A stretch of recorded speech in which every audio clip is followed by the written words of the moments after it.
A slightly gothic start to the first episode of the week of Dan Really Likes Wine. A very good evening, a warm welcome. Thank you for joining us. Welcome to Dan Really Likes Wine, presented by Pick and Pay. And what you've just seen is not an outtake from a new Vinelands-based horror movie. It is, in fact, a glimpse at vineyards that speak to some of the wine we are tasting this evening. But before I tell you what that wine is and who we've got to look forward to, a big thank you to the team from WSET, the Wine and Spirits Education Trust. I took their level 2 exam about 2 months ago now, and the results came through the weekend, and I'm very happy and very proud to say I managed to pass with merit. Which probably means the exam's a little easier than people might have imagined it to be. But either way, it is through. And next stop is level 3 as I continue my wine education. So to Kathy and to Kevin and the team at the Wine Centre, big thank you for guiding me through that and for the opportunity to improve my wine knowledge. And a big thank you too to Heidi Germany and the team from the Cape Wine Academy, because also over the weekend I did my first course there. I got to hang out with half of the Wine-ish team. 2 of the 4 were there. They've got encyclopedic knowledge of wine and a very entertaining lot. But it was also a terrific opportunity to learn more about South African wine in particular. Krista Clark was a star, and so my education continues there as well, the Cape Wine Academy, and moving on to their diploma course in the next little while as well. But as always, the thrust of my wine education comes not from textbooks, but from the people I get to hang out with every week as I learn more about wine, discuss wine, and find out just why it means so much to so many people in the industry that continues to do South Africa proud on a world stage. And our winemakers today do exactly that. It's an exciting time for both of them because they both just released brand new wine. The first of them I'll be speaking to in just a second is Jean Smit. We've had him on the show not too long ago with his Damascene range, and the mist and fog shrouded vines that you saw a little earlier were from one of the wines that Jean makes. We'll let him tell us exactly where those vines are, what wine was being made, and then we will introduce 2 of his new releases. I'm really excited to taste them, and then we will go down to some wine I haven't tasted since last Wednesday. We'll be heading down to Tokara, where Stuart Botha, the winemaker, is now very much come into his own as the guiding hand at Tokara. Will take us through 3 of the new releases. I was down at Tokara last Wednesday hosting that launching conversation with Stuart. It was a great opportunity to learn a little bit more about him as a winemaker and about the wines of Tokara. And so we'll go through those just a little later. But let's kick off with the man who's done all sorts of stuff right around the world as a winemaker. Had a lot of fun with the Buchenholzkloof team, but is now on his own and making wine that has taken very little time to become incredibly popular and very highly regarded. Good evening, Jean Smit. Thanks for having me. It's quite a short period that we actually saw each other twice now, and then also with Edelman House. Looking at our Semio the other day, it was great to see that featuring as well. So thank you for having me back. All of this speaks to the fact that your marketing is fundamentally dishonest, because if you open a Jean Smit box, the first thing you see atop the little circle inside the box, one of these terribly new age millennial style, takes a while to get them open, is less cult, more cultivar, and yet you are doing everything in your power, it would seem, to create cult wines, because this army of devoted followers you have is growing by the day. Yeah, a little bit of tongue-in-cheek there. It's less cult, more cultivation. It's something that I think that really showcases what we do, and that we actually believe that we actually need to be in the vineyard itself. You can't sit behind a computer and make phenomenal wines. And you can talk to all the mentors out there with the Ibn Sadis and Adi Barnos. They say if you get to a winemaker's desk and it's all neat, then you know he's not a good winemaker. So yeah, you learn from the best, and you need to be out there. You need to get in your car and drive and actually just spend time with people. I always get most of my input from not only the farmers, but also the people that prune the vineyards, that sucker the vineyards, the people that walk the land for decades. Those are the people that's really inspirational to me. And where I get the stories that excites me to get up every morning. So yeah. And it's that philosophy that translates so directly into the success of your wine, not just with Damascene, I think throughout your wine career, but in particular now finding those places where you want to make wine that speaks directly to you as a winemaker, and wine from terroir that's struck a chord somehow with you. And we saw some of that terroir first up when we opened up the show, a very steamy kind of shot. It was almost heading into adult movie territory or horror film at one stage, but very eye-catching. Where was that, and what wine are we getting from there? So the one that you saw just now, that's actually from our Stellenbosch vineyard on the Dry, where we do the Stellenbosch Syrah from, and that's pretty much, it was the cornerstone of our first release. I always wanted to do something that's kind of atypical for Stellenbosch, and always put it into a lineup of wines and get people to get it wrong.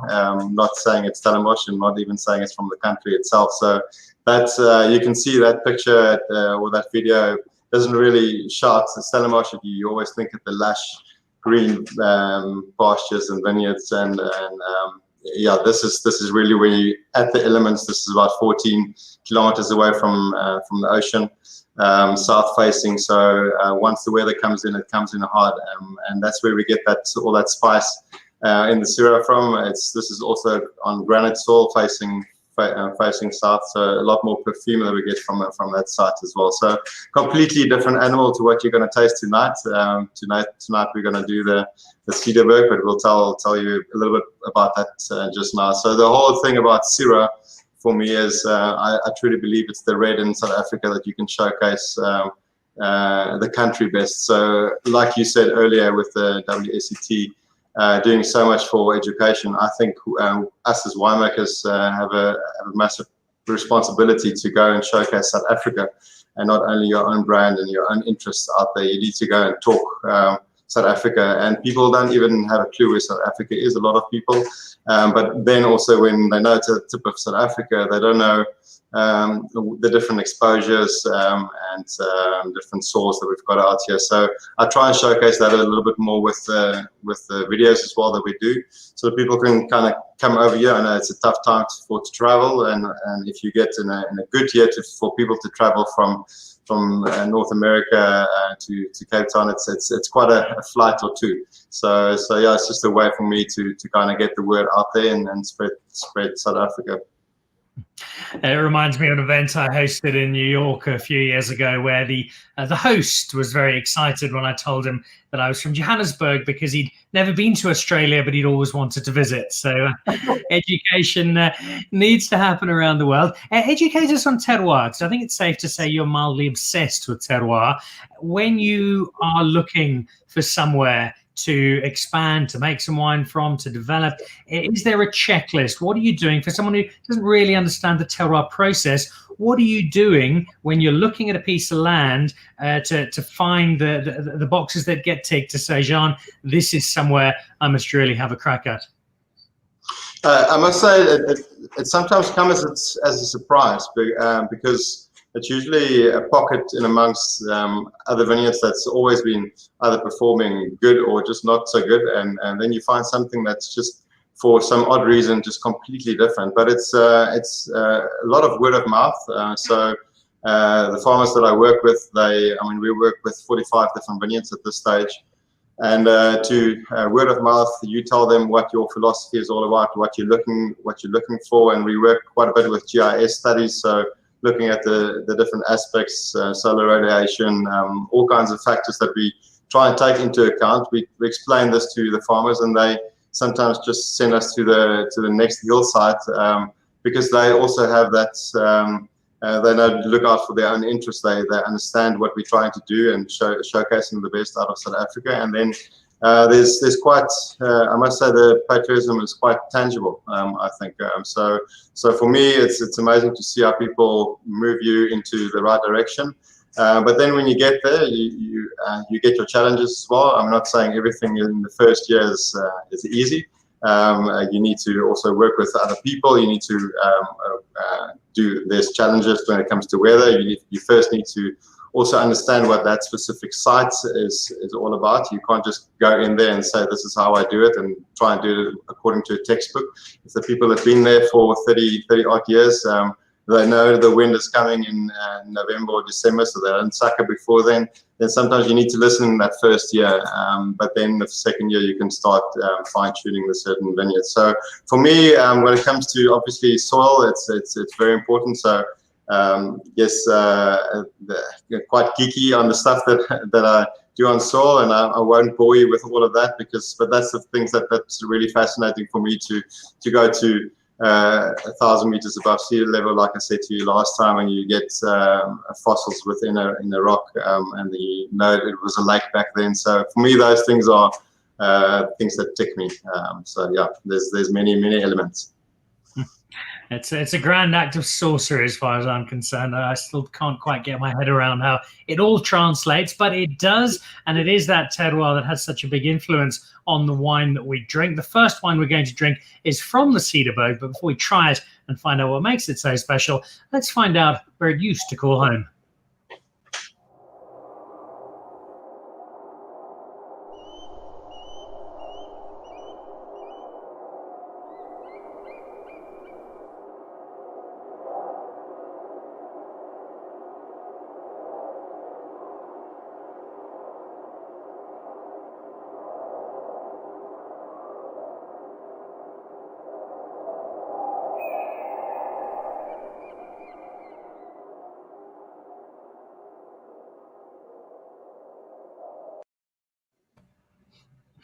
When you look at that, especially the first part of that shot, Jean, you're thinking, what is Jean thinking? This cannot be wine territory. It looks desolate. It looks lonely. It looked almost lunar at times, and yet clearly somewhere that works for you.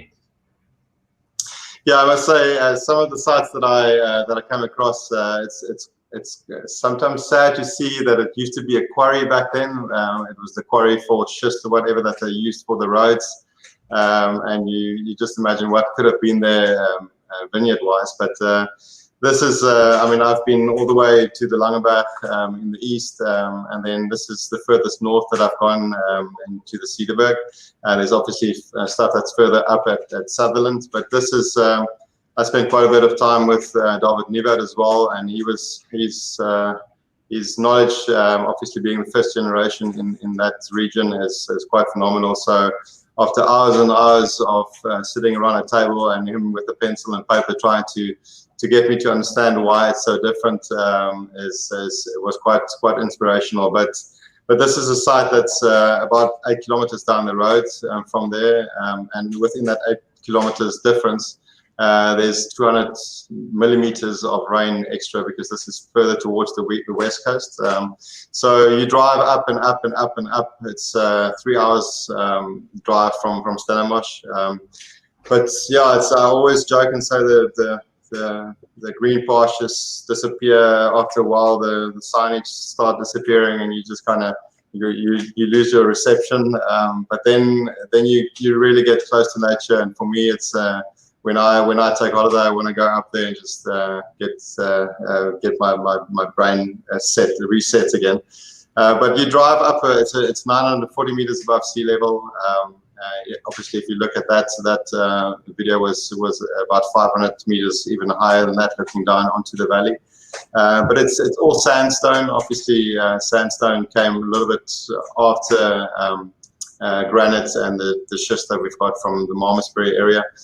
So it's slightly younger soils, but still 480 million years ago. So this is a site that's sandstone on Ferrocrete, and they've got about 700 millimeters of rain, which is close to Stellenbosch. But what makes it so unique is because it's so far up, you get quite an amazing difference between day and night temperatures. If you look at average winter temperature up there, it's about 3.8 degrees Celsius, and average summer temperature is about 23 degrees Celsius. But the difference between the averages is about 12 degrees Celsius that you get, which is quite big, and that's where you get all that color and flavor, and also the tannin structure in this wine. So for me, it was quite special. And you probably think it's a lot, I'm telling you, but it's the first time I went to the vineyard after seeing David and driving down the road, going to the vineyard, saw what pocket we wanted to use. and then drove down Nieuwoud's Pass, and 30 meters in front of me there was a male leopard crossing the road. So I got out the car, wanted to take the picture because no one believes you if you don't have the picture. I don't have the picture. But there was a bucky that paced right past me, and it was David Nieuwoud. So I called him and said, listen, I just saw leopard right in front of me. And he said, him being the fifth generation and his father has never seen one in their life. So for me, it was a sign, and I just signed up. I knew I need to make wine from this area. A great sign indeed, and it's translated into this particular wine we're about to try. A couple of people watching that clip, the Manly Social Team. Wow, this clip is incredible. The little video we watched there. And then also Lisa Harlow. Wow, that's an absolutely amazing video. Cederberg is a very special place. So thanks for the comments, guys. Thanks to all of you who are watching. Okay, onto this wine from the Cederberg. I know you say on the label that it's a unique expression of Cederberg Syrah. What does that mean in real terms? So for me, it's...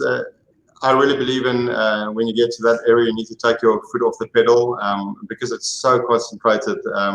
You really, I use no new oak and no small oak as well. It's only Foudre that I use for this. I really think that's the clones that we use here is 22, Syrah 22, which is a very perfumed clone of Syrah. So that's where you get that kind of lavender that's coming through in this wine. But I love the it's almost like there's a dash of Cabernet in this wine just because of the intensity of cassis that you get. There's a lot of fruit that's coming from there, but that's just the area. You can't you can just kind of hide it with oak, make it more intense and concentrated.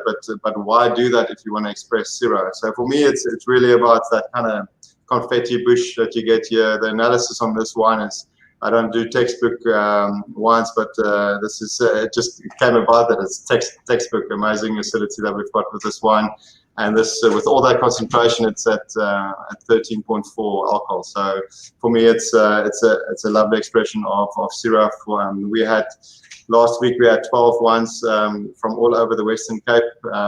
No one could pick where this is actually coming from. And for the whole thing is about high altitudes and still having sandstone on top of ferrocrete. I mean, the ferrocrete, if you look further down the road where David is, that small shell that he's got out there. And over here, it was obviously way back, it was more flooded, and that's where you get the ferrocrete at the bottom with the sandstone that's over the top. And the sandstone is not as decomposed as the stuff that you would get in something like Franschhoek. It's a lot more gravelly that you get there. So the intensity of this wine is just, it blows me away every time. I think forget where it's from. I think we'll get a lot of people struggling to tell you that this is actually a Syrah because it is so distinctive. But it could be one of a number of grapes at first glass. In terms of the way you make this style, is this a wine I should be drinking in the next year or two, or should I be hiding it away a little longer? Definitely hide it away. I still decant this at least 4 hours before I open it. It is something that we work with 30 to 60% depending on the batch. With whole classes as well. If I do more, it would just be over the top. So I just do that for a little bit of extra spice. The grip we get from where it is coming from as well. But it's just with that textbook analysis and just the intensity of this wine, just put it away and forget about it. Maybe when you're about 80 or so, then open it up. No. So I would say about 10 years down the line, I think this will be spot on. All right. Well, given that, and I'm double checking the number on the bottle, you only made 1,432 of these bottles. Finding enough of it to keep for that long is probably your greatest challenge, but it is well worth the effort, even at drinking it now. The first of the new releases we are trying today. Let's move on to the second one. Second up is a Cabernet Sauvignon, but before we try that again, let's go and have a look and see where it comes from.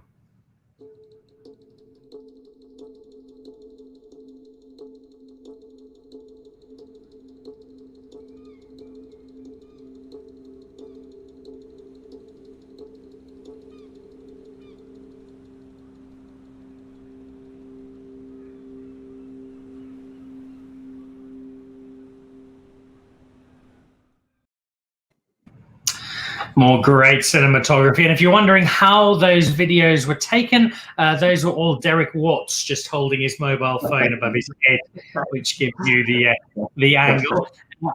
I'm guessing we're in Stellenbosch there, Jean. Yeah. Now we're moving towards the Stuart side of the world. Obviously, you can see it's just spectacular. I think Stellenbosch, and especially Cabernet, has always been the flag for South Africa. Obviously, there's quite a few waves that's coming in now with blended whites and Syrah, also the Swartland coming in. But I mean, Stellenbosch Cab, if you go way back to the 80s and even before that, it's just what people know. They don't even know about South Africa, but they know about Stellenbosch. So it's really for me something that I wanted to do. I know it's not really, if you want to say, a new wave or trendy at this stage, but sometimes you need to really get back to the basics and just showcase something that will stand up next to the best stuff coming from France as well. So for me, I get this from 3 different vineyards that's scattered around the whole Stellenbosch area. You'll see all my wines are really region specific. The Cederberg is the only one that's award, obviously, but for me it's about regions. I want to showcase what's the best I can do from a specific region rather than doing single vineyard wines. So this is a combination of fruit that we're getting from Porker Drive, where you saw that Syrah vineyard as well. This is the clip that you just saw here. That's granite over Ferrocrete again, and that's really where I get the structure in this wine. And then if you go towards Botha, there's a lot more clay in the subsoil, and that's a lot more broadness in the wine. And for me, something that really brings a lot of finesse and almost like femininity to the wine is the stuff that we get from the Helderberg slopes that's northeast facing, which is just pure decomposed granite, and just to lift the purity and brightness that it brings to the wine. So just I would say just classic Cabernet from Stellenbosch. But for me, what really puts the edge on the wine is there's from the one block that we're working with, it's almost that graphite iron filings that you get, and we don't get it from the oaking. We already get it from just after fermentation in tank already. We get it, and for me, if you taste that blind to Bordeaux stuff, that's something that needs to kind of confuse you a little bit where you are. For both of these wines that we've tasted, I think you mentioned it once, possibly twice, you use something called a foudre. For people who don't know what that is, they know it's a sort of bread, but they're not absolutely certain. What exactly is a foudre, and why is it so important for you? Yeah, well, so I mean, it's everything. Everyone thinks it's new, all the foudre. So it's just a big format oak vessel, so just an oak tank, if I can put it that way. So this is 1,000 liters at this stage, and then the new winery that we've put together, we've got a combination of 1,000 liters and 2,000 liter foudre, and they actually the oak doesn't come from France itself; it's from Austria and Germany, slightly cooler, and it's about 5 years that they season that compared to say the 2 or 3 years that you get from the French coupes. But for me, if you look back again at the stuff that, like the Rustenburgs from the 80s, in those years, they kind of lubricated the pumps with a little bit of Cinzo that came through, because the Cabernet couldn't go through the pumps. So they didn't have the technology in those years. But still, in those years, they put it into foudre, so into the big format oak, and they lasted for decades. So for me, just to get a little bit more integration at an earlier stage, people always say they're going to keep the wines for the odd 10 years or whatever, and then a day or two later they open it up. So for me, I wanted to bridge the gap and get something that's drinking better at an earlier stage. But yes, this wine you certainly need to keep for a decade to get into its prime. But I think it's already rounded off, especially with the stuff that we get from Botha Hills. There you get that broadness and just falls out that tannin. You've made another 2 great wines, but you've got quite a few of them. I think this week is release week. What else are you launching upon us, Jean? What else do we have to look forward to? So with This vintage, these are the only new wines that we're actually doing. So the previous vintage, we obviously did the Semillon from Franschhoek itself, the Cederberg, the Stellenbosch Syrah, the Cabernet Franc as well from Stellenbosch, and then we obviously have a different brand called Moyamika, and there we do a Pinot Noir. So all of those will be released on the 29th. So you're the first to try them. But yeah, we just wanted to showcase the new wines that's actually going to be in the range. But these are certainly ones that you need to look out for. The hype is already there for the other wines, but you'll be quite surprised that this is actually a step up from 2018. And I think what speaks a lot to you as a winemaker is the first one is somebody who's exploring new territory and coming up with something that's so distinct and so unique. And yet with your second one, you've gone with something really classical and tried to nail something that is such a classic element of both wine and terroir in South Africa. So it says a lot about you, Jean, as a winemaker, being able to cover both those bases. And I'm very grateful for it because it's allowed me to try both of them and enjoy both of them greatly. So thank you very, very much indeed, Jean. Thank you. And I also wanted to say to the people that if you really want to see what we're doing, and there's more of these videos coming out soon, just go on to Damascene Vineyards on the different platforms and follow us. There's quite amazing stuff that's out there, and we want to share it to the world. So come and enjoy the journey with us exploring South Africa. And what a great journey it is. Keep up the wine. Keep up those great videos. You're giving Derek Watts some good work to do as a pensioner, and keep amazing us with the different styles and these different pockets you find right around South Africa. And good luck with the launch. I can't see these wines lasting too long, Jean, but I know there'll be plenty more following in their footsteps. So thank you very much. I really appreciate the time today. Thank you for you too, and thank you for the opportunity, and thanks for what you're doing for the industry, especially in a time like this. Jean Smit, wonderful, wonderful winemaker. Great story. You might remember from the last time he was here, traveled around the world, made wine in all sorts of places, and now on his own terms, making some very personal wine here in South Africa. Josephine Prieur, the terroir of Cederberg, must be my next visit in South Africa. Josephine, I'm sure there are a number of people who'd love to show you around. If not Jean, then certainly David Nieuwoud. And then Reginald Peckmeyer dialing in from Cheetah Plains, as he does most weeks. Simply the best, Jean. I'm reminiscing the 4 independent minds a decade ago. Great winemaking expertise. Indeed it is. And indeed we have more, because it is not only Jean on the show today, we also head to Stellenbosch, and an estate that, as I mentioned at the start of the show, I was down at last week. It's looking as lovely as ever. So let's try some wine from Tokara. But before we do that, a quick flashback to last week's launch.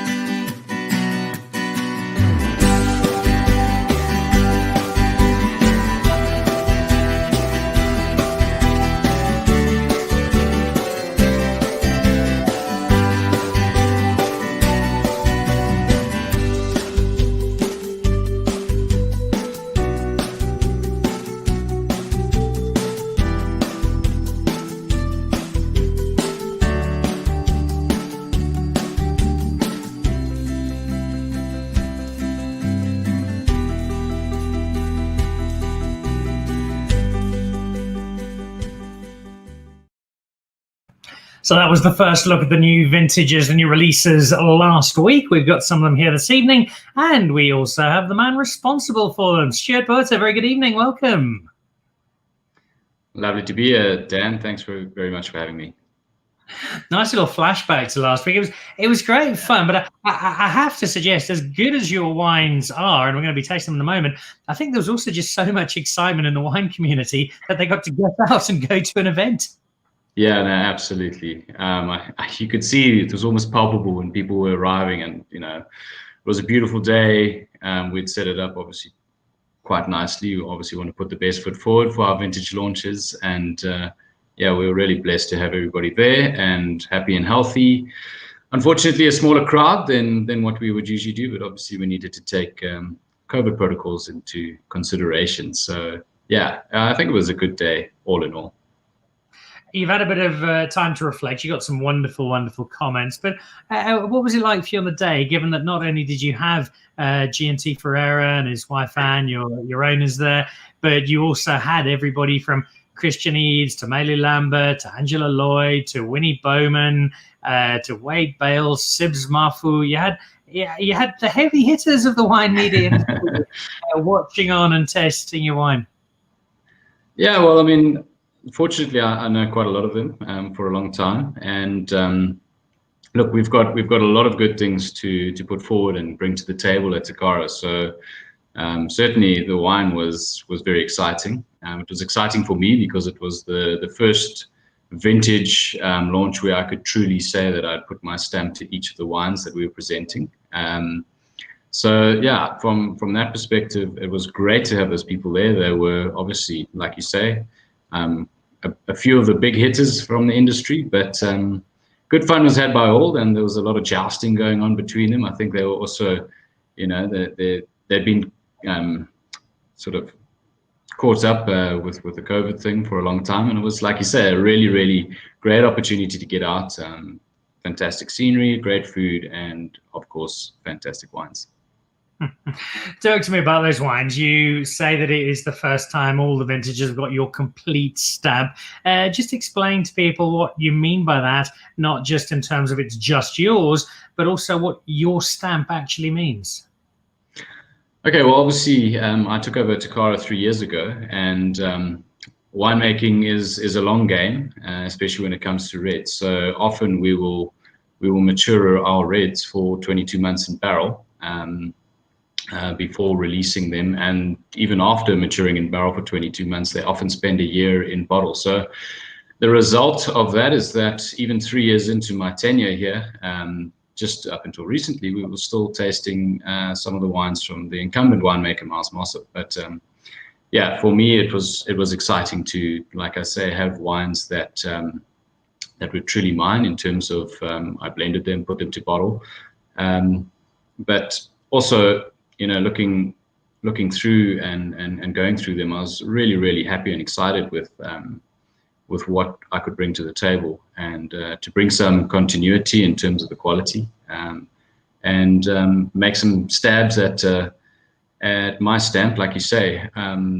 Winemaking is an art form in the sense that it's the accumulation of thousands of individual decisions that you make throughout the harvesting, picking decisions, winemaking decisions, maturation, blending. So without a doubt, you impart a stamp, you impart your own personal style and preference to each of the wines. But what must always be remembered is that when you're dealing with terroir, when you're dealing with wines from a very specific and unique site, that also has to be respected, and my personal winemaking style is to allow fantastic terroir to come to the fore, allow it to showcase itself. My thought is that the combination of terroir and the varieties that you plant in those terroirs should produce wines, and the wine should be a looking glass into the terroir. It should showcase and encapsulate a time and a place and a vintage and everything that was going on in a specific vintage in a glass. So yeah, it was lovely to see that the bit of my vision that I brought to it, the bit of my sort of vision board, if you will, that I'd applied to making those wines, coming through and looking very, very good. Oh, there is much to congratulate you on. There is also, though, something to take issue with you on, and that was your insistence on putting me in very uncomfortable territory in front of the assembled media, all with smartphones ready. So this was, Stuart Botha handed me it wasn't the actual saber, it was the slightly shorter knife that G.T. Ferreira used when he was fighting with the Allied forces at the Battle of El Alamein in 1917, because he made me do some sabrage. This is what happened. Give it a 1, 2, 3, go. And I'm going to come back with the conviction. On the scene. Luckily, none of this will get on social media. Dan, slide it on the glass. One.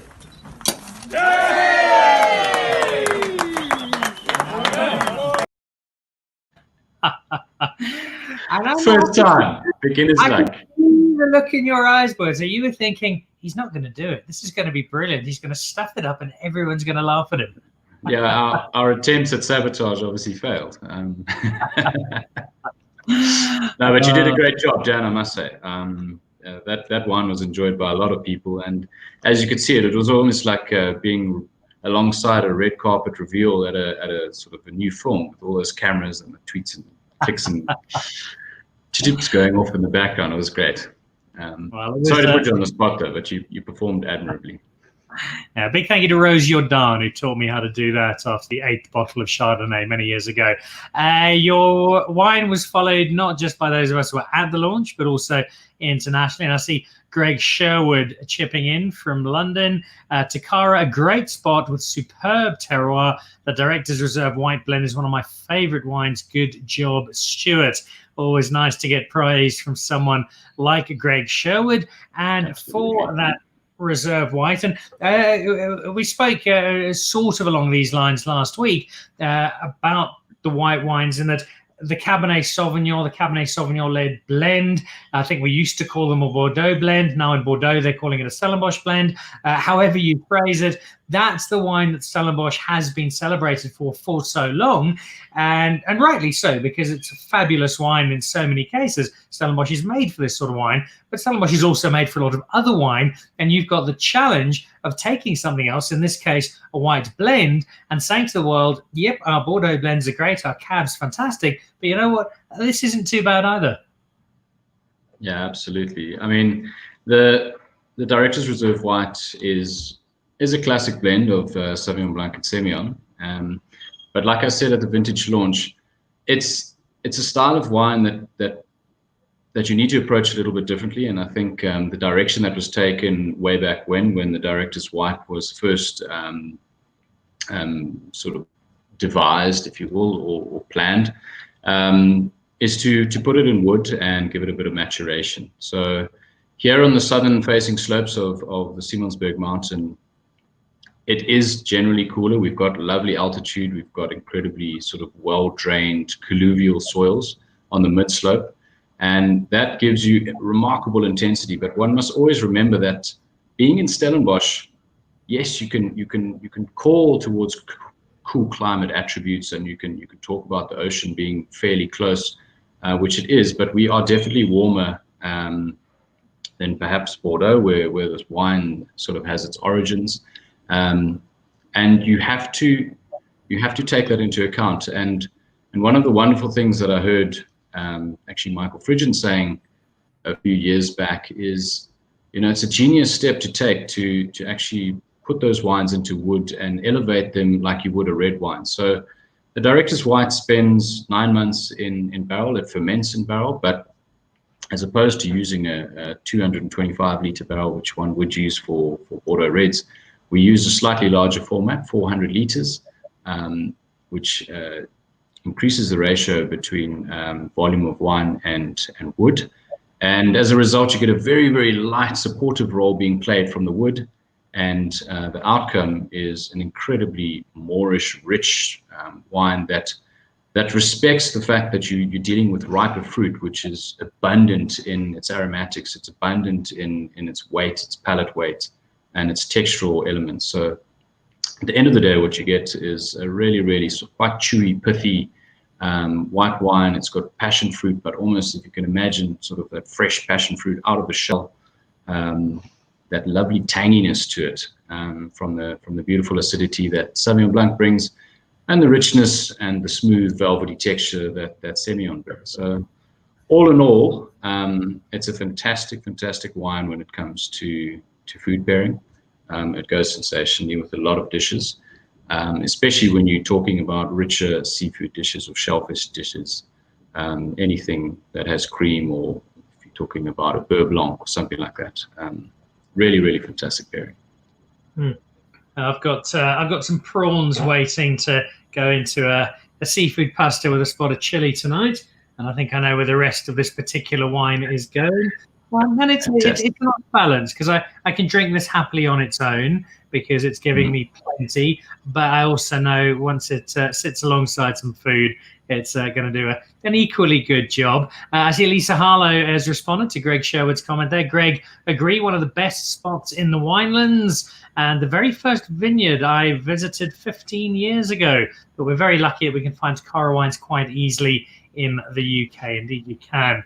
And good to see people all over the world celebrating and enjoying wine. And if you haven't tried, whether it's this particular one or just generally some of the Stellenbosch white blends, there's the Chardonnay resurgence, but have a look at some of the white blends as well. You might be pleasantly surprised, particularly here, and with a wine that's still got a little way to go on its particular journey. All right, let's set that aside after one last sip just to Finding at it. make sure it's okay. Yeah, it's drinkable. We'll hang on to it. And let's go on to the second of these. And this was probably the wine that got the most interest last week at the launch. People really talking. There was a lot of social media chatter about it. And it's probably not surprising because it is the grape that tends to headline the Stellenbosch offering. It's a 2017 cab. And I'll ask you again exactly what I asked you on Wednesday last week, speaking to Mornay Frey across the road at De La Graaf on the show about 2 months ago. He'd made the point that he felt his 2017 cab was even better than his 2015 cab. And I know that you also feel this 17 has got something special to it. Yeah, Dan, absolutely.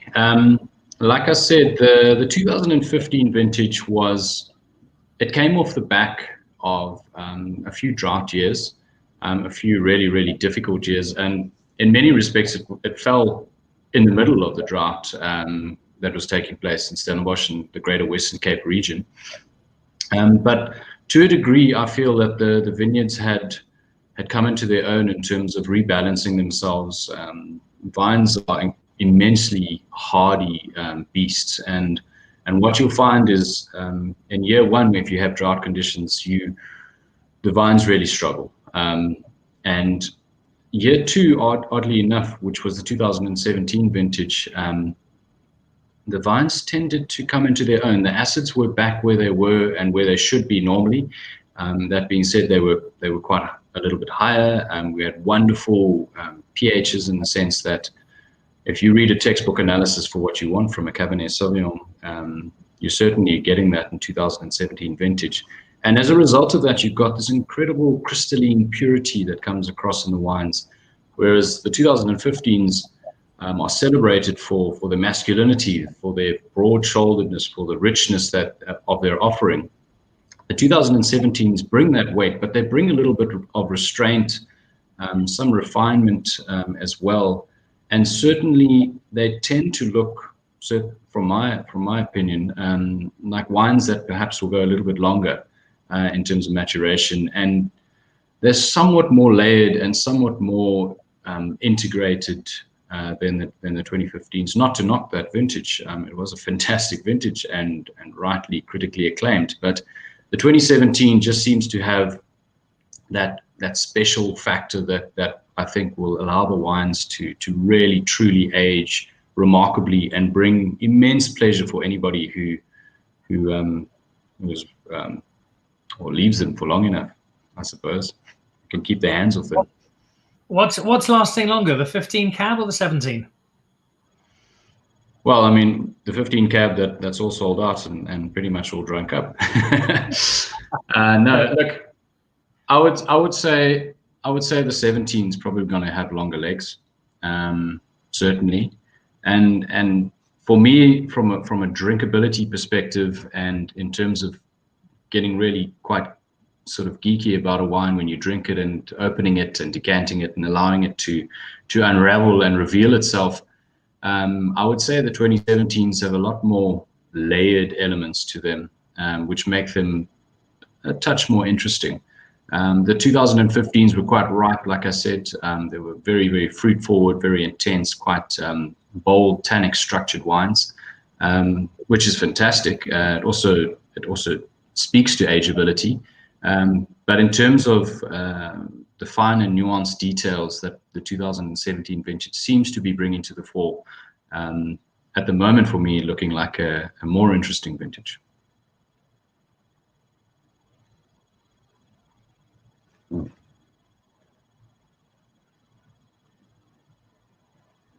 Dan, can you hear me?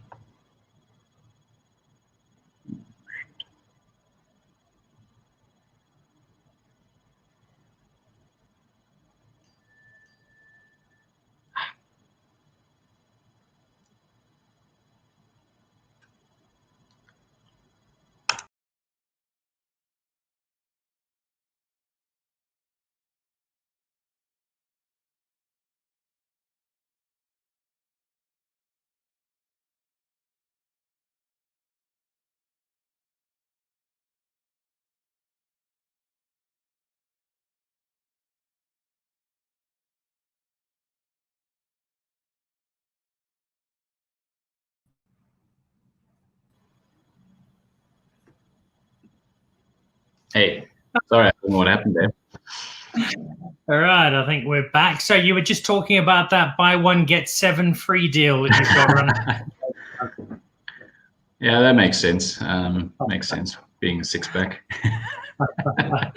I think we're just starting to see the interest in the 15 cab was hysterical. I think we're starting to see, if not quite the same levels of kick the door down to get it, people are genuinely interested in 17, and I think it's going to have a possibly not quite the immediate impact, but over time possibly even more of one. Let's go on to our final wine for the evening, and that would be the Director's Reserve. I think my producer Ronaldo popped it up on screen just a moment ago because he couldn't wait for us to try some of it. And this is it's a blend that unsurprisingly takes cab as its lead. What I'm more interested in, though, is what else is in this blend and why you've chosen the makeup that you have for the Director's Reserve 17.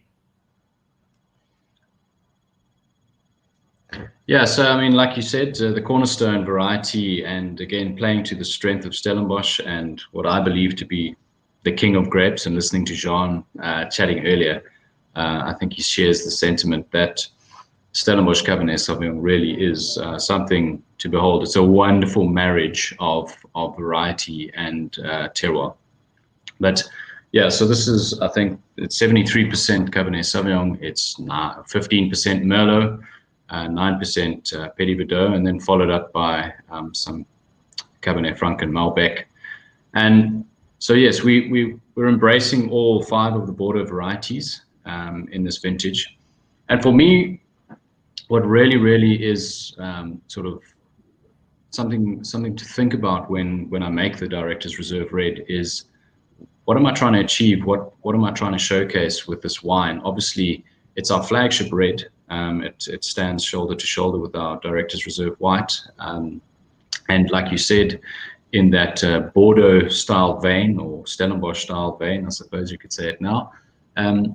But what do I want to achieve when I put this wine together? Because the property of Tokara and all of these grapes come from the Stellenbosch property. For those of you who don't know, we have another property in Elgin where we produce a wonderful cool climate Sauvignon Blanc.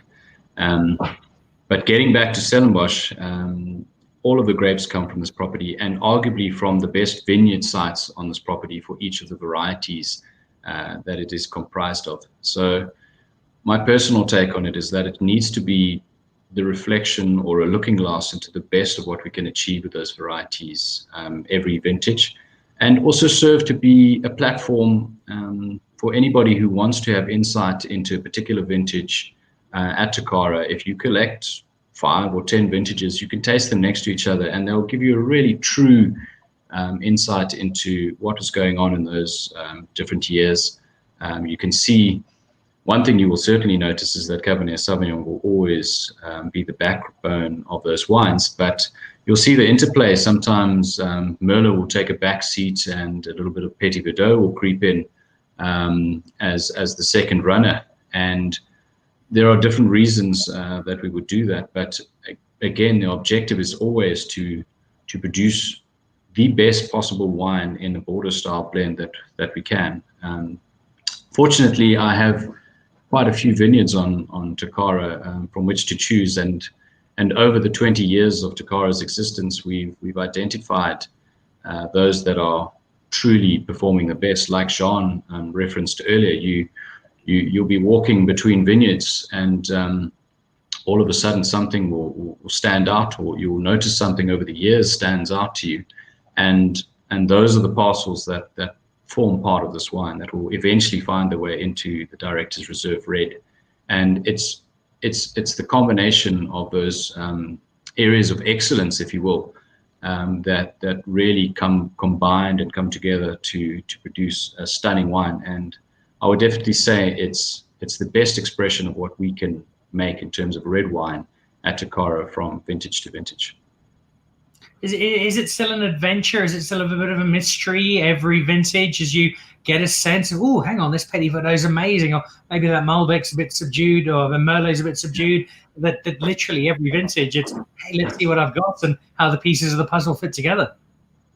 Dan, that is truly the most exciting part, and I think it's what gets people so hooked on winemaking, and that's why you find you're referring to your family in Greece that make some of their own wine self-taught each year, because you've got to read the elements, you've got to read Mother Nature. Just this weekend, I was beginning my notes on the 2021 vintage, because for those of you who don't know, the 2021 vintage has actually started already, in the sense that the vines have started budding and growing. And I like to track and keep notes of what buds first and the progression that each of the vineyards takes, so that I have a better idea when all the canopies are formed and all the grapes are looking ripe, which one should arguably be ready first. And that's just one of the things that I go through from vintage to vintage. But started making my vintage notes, and yeah, every single vintage is different, and it makes it immensely exciting, because no 2 days are the same. And especially during the heat of vintage, during the crush, as we call it, or the bars in Afrikaans, every single day is, you wake up and you don't know what to expect. You can plan as much as you want, but you've really got to be adaptable and open to change to be a great winemaker. And I think that's what keeps everybody really, really enthused and involved, because you've got to be on your toes, and it's the fun part. Gets your adrenaline up. And I think it's an important part of the Tokara story. There's obviously been some significant change over the last few years, but very exciting change, and a winemaker who's clearly having an enormous amount of fun doing what he does. Stuart, thank you. Thank you for having me down last week. It was great fun to be there and to hang out with you all, even if you did make me sabrage in front of everybody. But thank you too for some terrific wine. I see Reginald Peckway, Tokara Chardonnay has been a talk of town and still is in most parts of South African wine lovers' corners. Its distinctiveness and terroir expression has won the hearts of many. Unbelievable. Had to share this secret with you, Stu.